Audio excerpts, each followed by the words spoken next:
Друзья, всем привет! Меня зовут Леонид.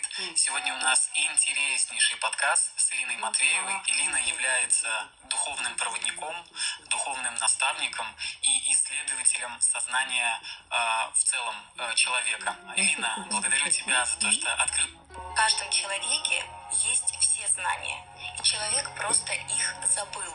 И вот моя задача, чтобы человек их в себе пробудил, чтобы он вспомнил, кто он есть, какая его на самом деле внутренняя природа. Бог и мир тебя любит. Бог и мир тебя любит. А это и есть соприкосновение с Высшим. То есть это состояние, это уже соприкосновение с Высшим. Любой человек, помогающий профессии, должен иметь очень сильную вибрацию любви.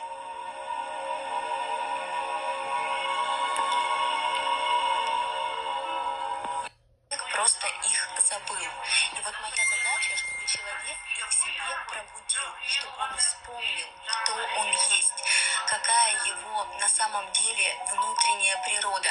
Бог и мир тебя любит. Бог и мир тебя любит. А это и есть соприкосновение с Высшим. То есть это состояние, это уже соприкосновение с Высшим. Любой человек, помогающий профессии, должен иметь очень сильную вибрацию